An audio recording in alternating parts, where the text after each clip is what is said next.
بسم اللہ الرحمن الرحیم۔ السلام علیکم۔ کیا اسلام میں متع یعنی کانٹریکٹ میرج جائز ہے یا ناجائز؟ انشاءاللہ میں بیان کروں گا قرآن اور حدیث کی روشنی میں۔ سب سے پہلی بات، اسلام نے نکاح کو اللہ کی ایک نعمت اور پاکیزہ ترین رشتہ قرار دیا ہے۔ دوسرے مذاہب کی طرح نکاح سے دوری کو کسی قسم کی نیکی اور فضیلت کا سبب نہیں گردانا، بلکہ اسے اللہ کے محبوب بندوں، انبیاء اور رسولوں کی صفت بتایا۔ جیسا کہ سورہ الرعد آیت نمبر 37 میں اللہ تعالیٰ فرماتا ہے، ہم آپ سے پہلے بہت سے رسول بھیج چکے ہیں اور ہم نے ان سب کو بیوی بچوں والا بنایا تھا۔ نیز اللہ تعالیٰ نے اپنے حقیقی بندوں کی صفات بیان کرتے ہوئے ان کی ایک دعا اس طرح ذکر کی ہے۔ سورہ الفرقان آیت نمبر 74 میں اللہ تعالیٰ فرماتا ہے، اور وہ یہ دعا کرتے ہیں کہ اے ہمارے رب، تو ہمیں ہماری بیویوں اور اولاد سے آنکھوں کی ٹھنڈک عطا فرما۔ بیوی اللہ کی وہ نعمت ہے جس کی ناقدری سے بچتے ہوئے انسان کو اپنے رب کا شکر گزار ہونا چاہیے۔ قیامت کے دن تمام نعمتوں کی طرح اس نعمت سے متعلق بھی باز پرس ہوگی۔ سورہ البقرہ آیت نمبر 121 میں اللہ تعالیٰ فرماتا ہے، اور مشرک عورتوں سے جب تک ایمان نہ لائیں نکاح نہ کرو، اور مومنہ لونڈی آزاد مشرکہ عورت سے بہتر ہوتی ہے چاہے تمہیں بہت اچھی لگے، اور مشرک مردوں سے اپنی عورتوں کا نکاح نہ کرو یہاں تک کہ وہ ایمان لے آئیں، اور مومن غلام آزاد مشرک سے بہتر ہوتا ہے چاہے وہ تمہیں بہت اچھا لگے۔ یہ مشرکین جہنم کی طرف بلاتے ہیں، اور اللہ اپنے حکم سے جنت اور مغفرت کی طرف بلاتا ہے، اور لوگوں کے لیے اپنی آیتیں کھول کھول کر بیان کرتا ہے تاکہ وہ نصیحت حاصل کریں۔ اس آیت کریمہ میں اللہ تعالیٰ نے مشرکہ اور بت پرست عورتوں سے نکاح کرنے سے منع فرمایا ہے یہاں تک کہ وہ ایمان لے آئیں۔ مفسرین نے لکھا ہے کہ یہ آیت عام ہے اور اہل کتاب کی عورتوں کو بھی شامل ہے، اور اس کے بعد سورہ المائدہ کی آیت نے اس کی تخصیص کر دی اور اہل کتاب کی عورتوں سے شادی کرنا جائز ہو گیا۔ سورہ المائدہ آیت نمبر 5 میں اللہ تعالیٰ فرماتا ہے، اور مومن پاک دامن عورتوں سے اور اہل کتاب کی پاک دامن عورتوں سے شادی کرنا تمہارے لیے جائز کر دیا گیا۔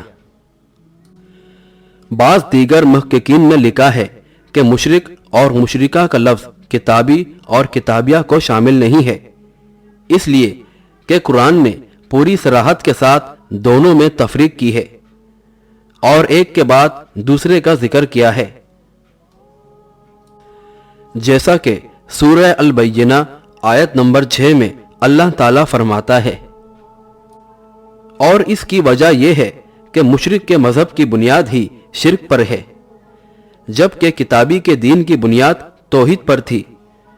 مرور زمانے کے ساتھ انہوں نے اللہ کے ساتھ دوسروں کو شریک بنا دیا۔ معلوم ہوا کہ مشرکہ سے نکاح کی حرمت میں اہل کتاب کی عورتیں شامل نہیں ہیں۔ مشرکہ کے ساتھ حرمت نکاح کی علت بیان کی گئی ہے اور مومنہ سے شادی کرنے کی ترغیب دلائی گئی ہے کہ غلامی کی ذلت کے باوجود ایمان کی نعمت کفر و شرک پر ہر طرح باری ہے، چاہے مشرکہ کا حسن و جمال اور اس کا حسب و نسب تمہیں کتنا ہی کیوں نہ با رہا ہو۔ مومنہ عورت چاہے آزاد ہو یا لونڈی ہو، اس کی شادی مشرک کے ساتھ کسی حال میں جائز نہیں ہے۔ امت کا اس پر اجماع ہے۔ یہاں بھی اس حرمت نکاح کی علت بیان کی گئی ہے کہ مومن توقع غلامی کے باوجود مشرک سے ہر طرح سے بہتر ہے، چاہے مشرک کیسا ہی مال و دولت اور جاہ و حشم والا کیوں نہ ہو۔ اس لیے مومنہ عورت کی شادی صرف مومن مرد ہی کے ساتھ حلال ہے۔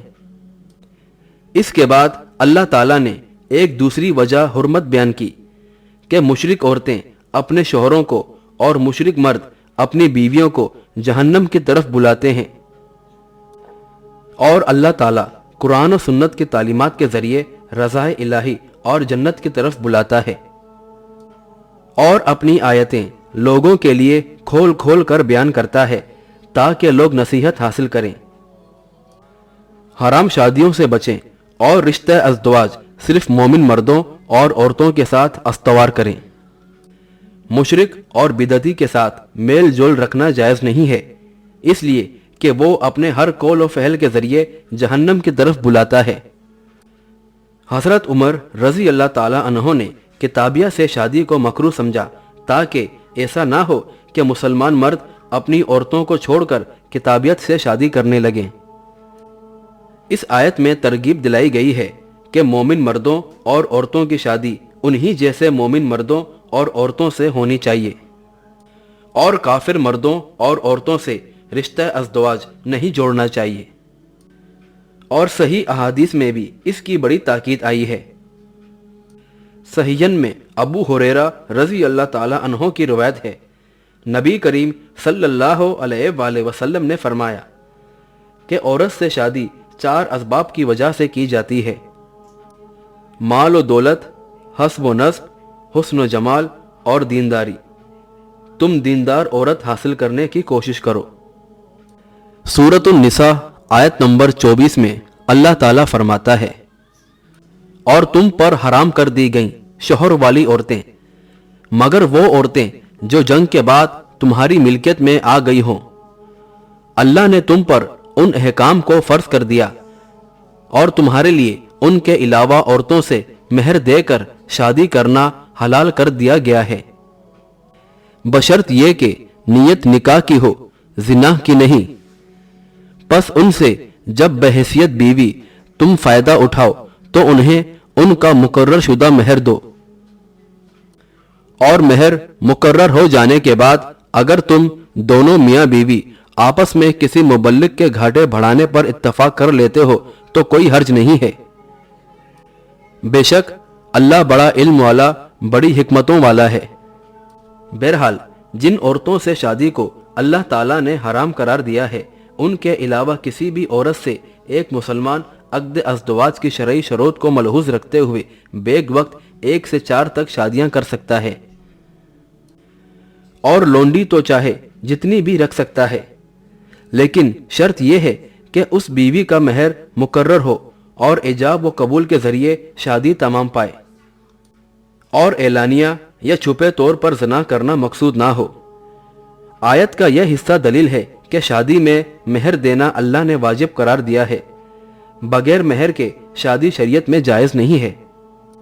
اگر کسی آدمی نے کسی عورت سے شادی کی اور اس کے ساتھ ہم بستری بھی کر لی تو اسے پورا مہر دینا ہوگا، اور اگر ہم بستری نہیں کی ہے تو آدھا مہر دینا ہوگا، اور اگر پہلے سے مہر مقرر نہیں کیا گیا تھا اور ہم بستری بھی نہیں کی اور طلاق ہو گئی تو اسے کچھ مال دے دیا جائے گا۔ بہرحال حافظ ابن کثیر نے لکھا ہے کہ بعض لوگوں نے اس آیت کے عموم سے نکاح متع کے جواز پر استدلال کیا ہے۔ نکاح متع یہ ہے کہ کوئی آدمی کسی عورت سے ایک مدت معینہ تک کے لیے نکاح کرے، مثال کے طور پر 1 رات یا 2 رات یا 1 ہفتے کے لیے شادی کرے اور اپنی ضرورت پوری کر لینے کے بعد اسے چھوڑ دے۔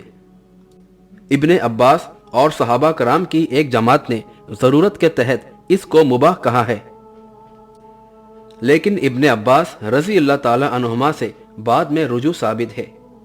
امام احمد سے بھی یہ منقول ہے۔ ابن عباس، ابی بن کعب، سعد بن جبیر اور سدی نے اس آیت کو یوں پڑھا ہے: جن عورتوں سے تم ایک مدت معینہ تک کے لیے فائدہ اٹھاؤ تو انہیں ان کا مقرر شدہ مہر دو۔ مجاہد کا قول ہے کہ یہ آیت نکاح متع کے بارے میں نازل ہوئی تھی، لیکن جمہور کی رائے اس کے خلاف ہے۔ وہ کہتے ہیں کہ اس میں شک نہیں ہے کہ متع ابتدائے اسلام میں جائز تھا، لیکن اس کے بعد قیامت تک کے لیے حرام کر دیا گیا۔ ان کی دلیل بخاری و مسلم کی علی بن ابی طالب رضی اللہ تعالی عنہ سے روایت ہے کہ رسول اللہ صلی اللہ علیہ وآلہ وسلم نے خیبر کے دن نکاح متع اور پالتو گدھوں کے گوشت سے منع کر دیا تھا۔ اور مسلم نے سبزہ بن معبد الجہنی رضی اللہ تعالی عنہ سے روایت کی ہے کہ فتح مکہ کے وقت وہ رسول اللہ صلی اللہ علیہ وآلہ وسلم کے ساتھ تھے اور آپ صلی اللہ علیہ وآلہ وسلم نے فرمایا، لوگوں، میں نے تمہیں عورتوں سے متع کرنے کی اجازت دی تھی، اب سن لو کہ اللہ تعالیٰ نے اسے قیامت تک کے لیے حرام کر دیا ہے۔ جس کسی کے پاس کوئی ایسی عورت ہو اسے چھوڑ دے، اور تم نے انہیں جو رقم دی ہے اس میں سے کچھ بھی واپس نہ لو۔